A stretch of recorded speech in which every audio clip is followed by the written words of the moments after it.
जम्मू और कश्मीर के वजीर आला उमर अब्दुल्ला ने कठुआ जिला के राजबाग पुलिस थाने के तहत आने वाले इलाका में इनकाउंटर के दौरान शहीद हुए पुलिस के 4 अहलकार के घर का दौरा किया। एक एक करके वो उन तमाम इलाकों में गए जहां के रहने वाले जम्मू कश्मीर पुलिस के ये 4 अहलकार इनकाउंटर में शहीद हुए।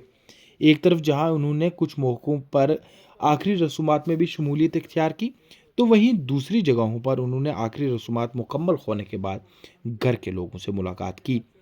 वजीर आला उमर अब्दुल्ला ने जम्मू कश्मीर पुलिस के तमाम 4 शहीदों को खैराज अकीदत पेश की व उनके घर वालों का दुख दर्द बांटा। मीडिया से बात करते हुए वजीर आला उमर अब्दुल्ला का साफ कहना था कि पिछले कुछ सालों के दौरान जम्मू सूबा में मिलिटेंसी के वाक़यात में एक बड़ा इजाफा देखा गया है, जो कि तशवीश का बायस है। उन्होंने मिलिटेंसी के बढ़ते हुए वाक़यात को लाइन ऑफ एक्चुअल कंट्रोल पर पैदाशुदा हालात व इन हालात से निपटने के लिए जम्मू सूबा से फौज की कमी के फैसले को भी आपस में जोड़ा।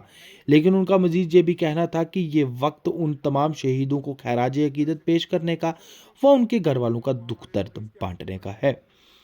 उनका हालांकि ये भी कहना था कि मौजूदा हालात तशवीश के बाइस है और इन पर सख्त नज़र रखनी चाहिए। वो ग्रेजुएट है, पढ़ी लिखी है, तो पहला हक तो उन्हीं का बनेगा।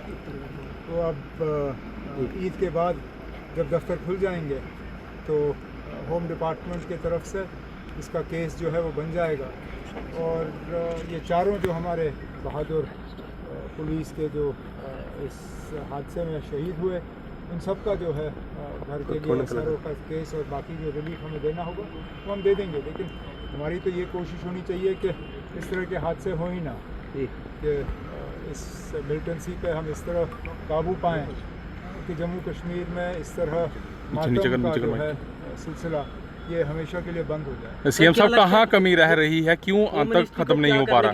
अब ये फिलहाल तो कहा नहीं जा सकता ये कौन थे, लेकिन अंदाज़ा ज़रूर लगाया जा सकता है क्योंकि ये पहले भी ऐसा हुआ है।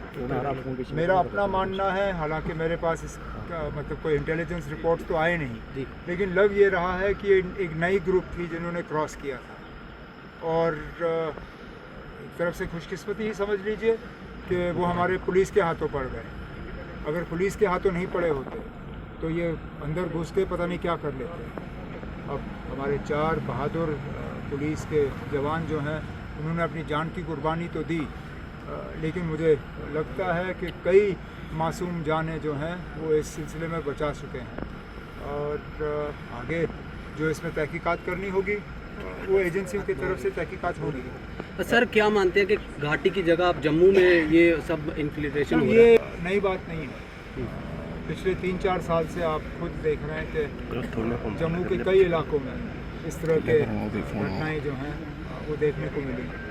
ये रियासी ज़िले में भी यात्रियों के बस पे जो हमला हुआ, जम्मू शहर में हमले हुए हैं। इसके पीछे वजह ये है कि जब चीन ने लद्दाख में आक्रमण किया या वो घुस गए, उसके लिए हमें फ़ौज की ज़रूरत थी और फ़ौज वादी से हम हटा नहीं सकते थे, तो फौरी तौर जम्मू में जो फ़ौज तैनात थी उनको लद्दाख भेजा गया, जिस वजह से कहीं कमी आई।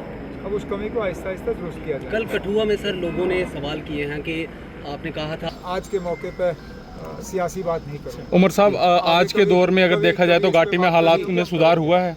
आज के दौर में देखा जाए घाटी में छोड़ दीजिए, क्योंकि अगर मैंने इस सवाल का जवाब दिया तो मेरे ऊपर इल्ज़ाम लगेगा कि मैं सियासत कर नहीं। घाटी के हालात पे सुधार हुआ है?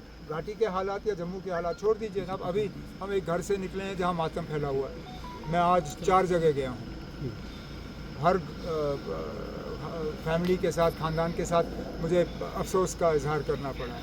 तो जाहिर सी बात है कि हालात को पूरी तरह से ठीक करने में अभी हमें कुछ इक़दामात और उठाने होंगे। ठीक है।